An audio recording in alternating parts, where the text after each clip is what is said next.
ହାଏ ସାଙ୍ଗମାନେ, ସକାଳୁ ଆସି ଡ୍ୟୁଟିରୁ ସାରିକି ସକାଳୁ ଗାଧୋଇ ପାଧେଇକି ଆସିକି ଆମେ ଆଜି ଜାଗର ପାଇଁ ବାହାରିଗଲୁ। ପୁରା ସାଜସଜ୍ଜା ହେଇ ମନ୍ଦିର ବୁଲିବା ପାଇଁ। ସେ ଗେଟଅପ୍ଟା ସକାଳୁ ବାହାରିଥିଲି ଏଇ ଗେଟଅପ୍ରେ, ତାପରେ ମୋର ଟିକେ ଚେଞ୍ଜ ହେଇଗଲା। ଏଇ ଗେଟଅପ୍ଟା ଖୋଲି ପୁଣି ଗୋଟେ ନୂଆ ଗେଟଅପ୍ରେ ଚାଲିଲୁ ମନ୍ଦିର। ବର୍ତ୍ତମାନ ଆମେ ଯିବୁ ଆଦମପୁର ଗୋଲକ ଧାମ, ମର୍ତ୍ତ୍ୟ ବୈକୁଣ୍ଠ। ଚାଲିଲୁ ଆମେ ଗୋଲକ ଧାମ।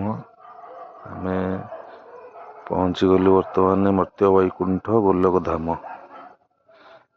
ବର୍ତ୍ତମାନ ଆମେ ଭିତରୁ ପ୍ରବେଶ କରିବୁ। ପ୍ରବେଶ କଲା ପରେ ଦେଖେଇବେ ଆପଣଙ୍କୁ ଚାରିପାଖ ଚତୁଃପାର୍ଶ୍ୱ ଦେଖନ୍ତୁ କେତେ ସୁନ୍ଦର ଭ୍ୟୁ। ଏକର ପଟ ହେଲା ମା ମଙ୍ଗଳାଙ୍କ ମନ୍ଦିର, ଏକର ସବୁ ଟ୍ୟାପ୍ ଲାଗିଛି। ଚାରିପଟ ଏକରେ ଭୋଗରାଗ, ଟିକେଟ କାଉଣ୍ଟର, ସେକର ପଟରେ ଆନନ୍ଦ ବଜାର। ତାପରେ ଆମେ ଚାଲିଲୁ ଚପଲ ରଖିକି ମନ୍ଦିର ଭିତରକୁ ପ୍ରବେଶ କଲୁ। ମନ୍ଦିରର ଭ୍ୟୁ ଦେଖନ୍ତୁ, ଗୋଲକ ଧାମ। ସେକର ପଟରେ ବ୍ରହ୍ମଦେବଙ୍କ ମୂର୍ତ୍ତି, ସେଠି ଲକ୍ଷ୍ମୀ ନାରାୟଣଙ୍କ ମୂର୍ତ୍ତି ଅଛି। ସେକର ପଟରେ ଏଠି ମହାଦେବଙ୍କ ଠିଆ ମୂର୍ତ୍ତି। ତାପରେ ଆମେ ସିଧା ଚାଲିଲୁ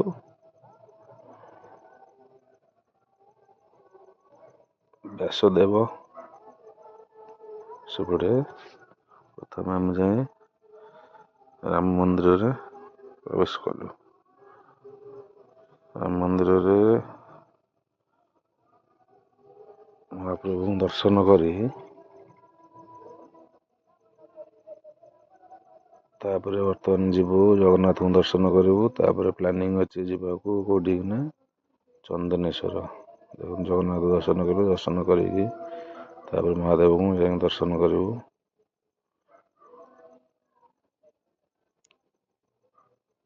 ବର୍ତ୍ତମାନ ଯାଇକି ଆଖଣ୍ଡଳମଣି ବାବାଙ୍କୁ ଦର୍ଶନ କରିବୁ ଏଠି। ତାପରେ ଚାଲିଲୁ ଏଠି ଦର୍ଶନ କରି ବର୍ତ୍ତମାନ ଚାଲିଲୁ ମହାଦେବଙ୍କୁ ଦର୍ଶନ କରିବୁ। ଆଜି ଜାଗରରେ ଆଜି ଆମେ ଟିକେ ଲେଟ୍ରେ ଯାଇଛୁ ବୋଲି ଲୋକ ଟିକେ କମ। ଦେଖନ୍ତୁ ଏଠି ବାବାଙ୍କୁ ଦର୍ଶନ କଲୁ। ଦର୍ଶନ କରିସାରି ବାବାଙ୍କର ପାଦୁକ ପାଇ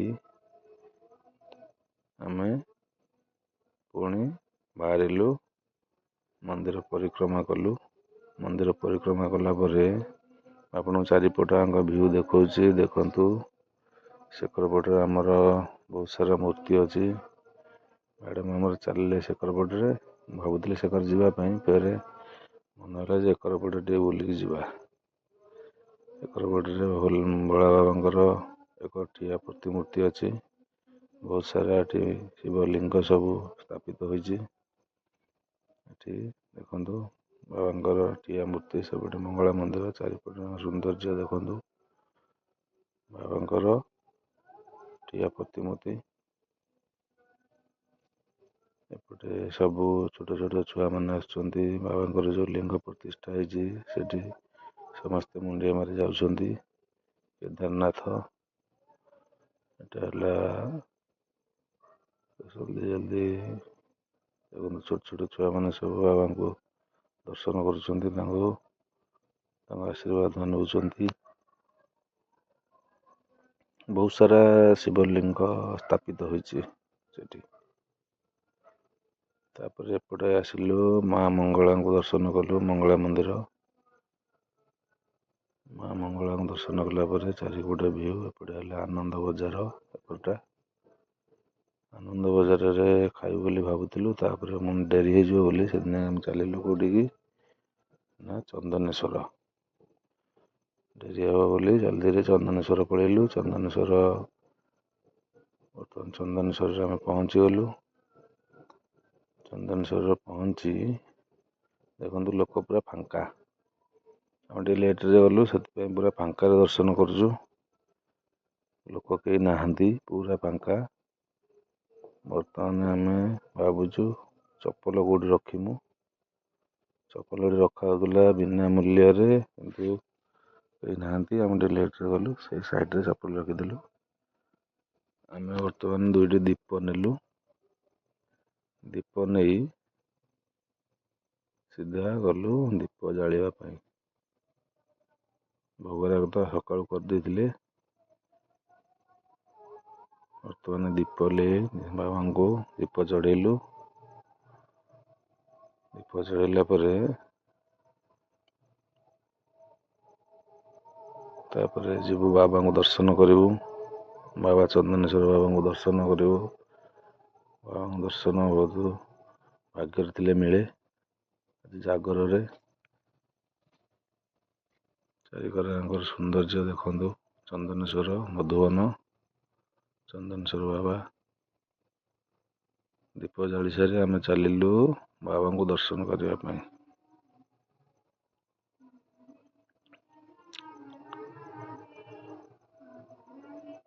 ଦେଖନ୍ତୁ ଚାରିପଟାଙ୍କର ସୌନ୍ଦର୍ଯ୍ୟ, ବାବାଙ୍କର ମନ୍ଦିର କେତେ ସୁନ୍ଦର ଭାବରେ ହୋଇଛି। ଚନ୍ଦନେଶ୍ୱର ବାବାଙ୍କ ମନ୍ଦିର ଦେଖନ୍ତୁ। ଏଠି ଆମର ପୋଲିସ ଭାଇନା ସବୁ ଗେଟ୍ ପାଖରେ ଅଛନ୍ତି। ବର୍ତ୍ତମାନ ଆମେ ଚାଲିଲୁ ବାବାଙ୍କୁ ଦର୍ଶନ କରିବା ପାଇଁ। ଏତେ ଭାବରେ ଚନ୍ଦନେଶ୍ୱର ବାବାଙ୍କୁ ଦର୍ଶନ କଲୁ। ବାବାଙ୍କ ସାନ୍ନିଧ୍ୟ ଦର୍ଶନ ବହୁତ ଭାଗ୍ୟରେ ଥିଲେ ମିଳେ। ଜୟ ଭୋଳାଶଙ୍କର ବାବା। ଦର୍ଶନ କରିସାରି ବାବାଙ୍କର ଚାରିପଟାଙ୍କର ମନ୍ଦିରର ଭିତର ଚାରିପଟାଙ୍କ ଦେଖନ୍ତୁ କେତେ ସୁନ୍ଦର ଭାବରେ। ସକାଳୁ ପ୍ରବଳ ଲୋକ ଥିଲେ, ବର୍ତ୍ତମାନ ଲୋକ ବେଶୀ ନାହାନ୍ତି। ଆମେ ପୁରା ଫାଙ୍କାରେ ଦର୍ଶନ କଲୁ। ବହୁତ ସୁନ୍ଦର ମନ୍ଦିର, କି ସୁନ୍ଦର ପରିବେଶ, ଶାନ୍ତି ଲାଗିଲା। ମନ୍ଦିରର ବାହାର ପାର୍ଶ୍ୱଟା ଦେଖନ୍ତୁ, ମନ୍ଦିରର ଫୁଲ ଇଏ। ତା ଚାରିପଟରେ କେତେ ସୁନ୍ଦର ଭାବରେ, ସେକରେ ଶିବ ମନ୍ଦିର ଗୋଟେ ଅଛି, ଲକ୍ଷ୍ମୀ ମନ୍ଦିର, ଏକରେ ଆମର ଦୋଳି ପଡ଼ିଛି, ସବୁ ମୀନା ବଜାର ଲାଗିଛି ସେପଟ ସାଇଡ଼ରେ। ତାପରେ ସେଠୁ ଆସି ସନ୍ଧ୍ୟାବେଳକୁ ପହଞ୍ଚିଗଲୁ ଆମ ଗାଁ କପଟେଶ୍ୱର ବାବାଙ୍କ ମନ୍ଦିରରେ। ଏଠି କେତେ ସୁନ୍ଦର ଭାବରେ ସାଜସଜ୍ଜା କରିଛନ୍ତି ପିଲାମାନେ। ଛୋଟ ଛୋଟ ପିଲା ସବୁ ଆସି ଦୀପ ଦୀପ ବିକୁଛନ୍ତି। ଛୋଟ ଛୋଟ ଛୁଆମାନେ ଦୀପ ବିକୁଛନ୍ତି। ତାପରେ ମହାଦୀପ ଉଠିବ। ପଟରେ ଆମର ପ୍ରସାଦ ସେବନ କାର୍ଯ୍ୟକ୍ରମ ଚାଲିଛି।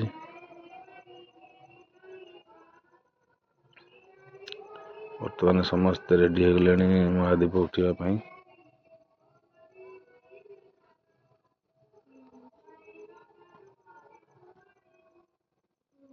ବାଣ ଫାଣ ଫୁଟୁଛି।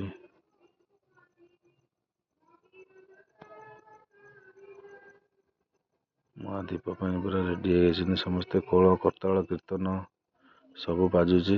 ବାହାରିଗଲେ ମହାଦୀପ ଚତୁଃପାର୍ଶ୍ୱ ବୁଲିବେ। ଚାରିପାର୍ଶ୍ୱ ବୁଲିଲା ପରେ ମହାଦୀପ ଉଠିବ। ଘଣ୍ଟ, ଖୋଳ, ତାଳ, ହୁଳହୁଳି, ହରିବୋଲରେ ପରିପୂର୍ଣ୍ଣ।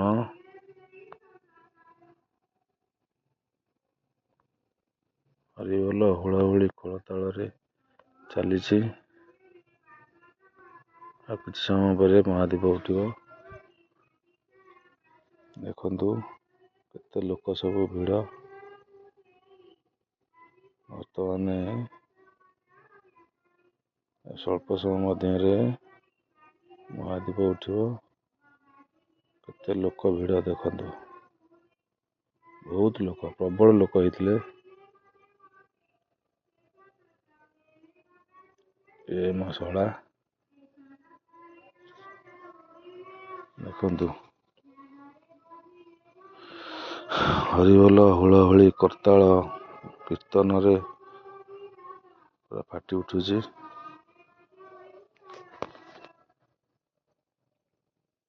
ସବୁ ଆମ ଫ୍ୟାମିଲି ସବୁ ଆସିଥିଲେ।